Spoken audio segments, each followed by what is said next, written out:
300 நாட்கள் நோஃபேப். அதிரடி மாற்றங்கள். கொஞ்சம் சிரிப்பு, நிறைய பெருமை. அடேங்கப்பா! 300 நாட்கள் நோஃபேப். நோஃபேப்பா? இது சும்மா சாதாரண விஷயம் இல்லைங்க. இது ஒரு தவம், ஒரு சாதனை. நீங்க வெறும் நோஃபேப் வீரர் இல்ல, நோஃபேப் சக்கரவர்த்தி. பொதுவா 30 நாட்கள் 90 நாட்கள்னு டார்கெட் வைப்பாங்க. நீங்க 300 தொட்டுட்டீங்கன்னா அடுத்து என்ன? இமயமலை ஏறுவதா?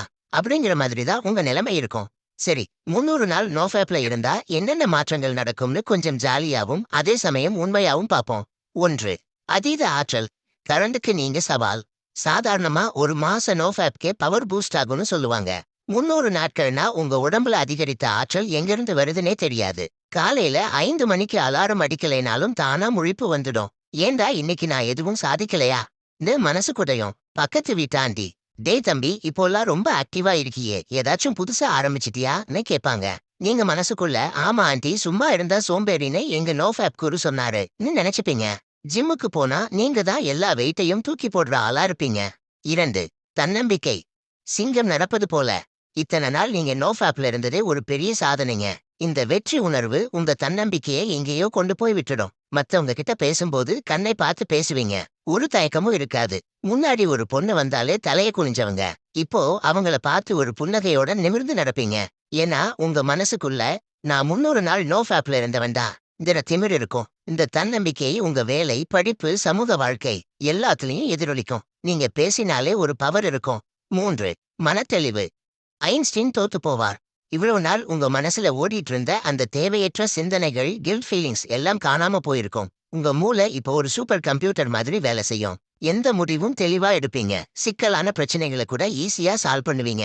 நண்பர்கள்லாம், மச்சான், இப்போல்லாம் நீ ரொம்ப டீப்பா திங்க் பண்றேன்னு வியப்பார்கள்.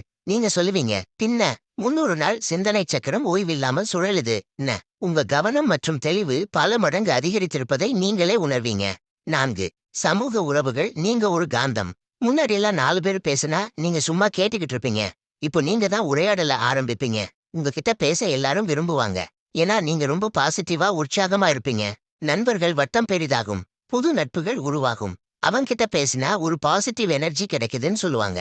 உங்களுக்கே ஆச்சரியமா இருக்கும், நான் இவ்வளவு நாள் சமூகமா இல்லையான்னு. உங்க சமூக திறன்கள் மேம்பட்டிருப்பதை நீங்களே காண்பீர்கள். 5. நேர மேலாண்மை. 24 மணி நேரம் போதாத அளவுக்கு. 300 நாள்ல நீங்க எவ்வளவு நேரத்தை மிச்சப்படுத்தி இருக்கீங்கன்னு யோசிச்சு பாருங்க. அந்த நேரத்தை நீங்க வேஸ்ட் பண்ணிருக்க மாட்டீங்க. புது திறமைகள் கத்துக்கிட்டு இருப்பீங்க. ஒருவேளை சைனீஸ் மொழி கத்துக்கிட்டு இருப்பீங்க. புத்தகம் படிச்சிருப்பீங்க. நூலகத்துல உள்ள எல்லா புத்தகத்தையும் முடிச்சிருப்பீங்க. இல்ல உடற்பயிற்சி செஞ்சு 6 பேக் வந்திருக்கும். உற்பத்தி திறன் உச்சத்தில் இருக்கும். உங்க நாட்குறிப்பை எடுத்து பார்த்தா ஒவ்வொரு நாளும் ஒரு சாதனை புரிஞ்ச மாதிரி தான் இருக்கும். 6. தூக்கம். குழந்தையை போல. அதிகப்படியான சிந்தனைகள், மன அழுத்தம் இதெல்லாம் இல்லாம போனதால உங்க தூக்கம்படு ஆரோக்கியமா இருக்கும். ஒரு குழந்தைய போல ஆழ்ந்து தூங்குவீங்க. காலையில புத்துணர்ச்சியோட எழுந்திருப்பீங்க. ராத்திரி படுத்ததும், இன்னைக்கு நான் 300வது நாள் நோஃபேப்ல வெற்றி பெற்றேன்னு ஒரு பெருமையோட கண்ணை மூடுவீங்க. 7. ஒருவித ஆன்மீக உணர்வு. கொஞ்சம் மிகைப்படுத்தப்பட்ட சிரிப்பு. 300 நாள் நோஃபேப்ல இருந்தா மோட்சம் கிடைக்குமான்னு கூட உங்களுக்கு தோணும். இது ஒருவித ஆன்மீக அனுபவம் போல இருக்குன்னு நிறைய பேர் சொல்றாங்க. ஆசைகளை கட்டுப்படுத்துவதன் மூலம் கிடைக்கும் ஒருவித அமைதி, தெளிவு மனசுக்குள்ள வரும். வாழ்க்கையில ஒரு அர்த்தம் கிடைச்ச மாதிரி ஃபீல் பண்ணுவீங்க. ஆனா நிஜமாவே மோட்சம் கிடைக்குமான்னு எனக்கு தெரியாது. கவனத்திற்கு ஒரு குறிப்பு. நோஃபேப்புங்கிறது ஒருவரின் தனிப்பட்ட விருப்பம். இதுல அறிவியல் ரீதியான நிரூபணங்கள் நிறைய இல்லைனாலும் பலர் இதிலிருந்து பலன் அடையிறதா சொல்றாங்க. ஆனா இது எல்லாரையும் ஒரே மாதிரி பாதிக்காது. சிலருக்கு இது மன அழுத்தத்தை கொடுக்கலாம். அதனால் உங்களுக்கு எது சரி, உங்க உடலுக்கு எது தேவை என்பதை அறிந்து ஒரு நல்ல முடிவை எடுப்பது மிக முக்கியம். 300 நாள் நோஃபேப்ல இருந்ததுக்கு மீண்டும் ஒரு முறை வாழ்த்துகள். நீங்க ஒரு நிஜமான சாம்பியன். அடுத்த டார்கெட் என்ன? 365 நாளா அல்லது 1000 நாளா? எதுவா இருந்தாலும் உங்க நோஃபேப் பயணம் வெற்றியடைய வாழ்த்துகள்.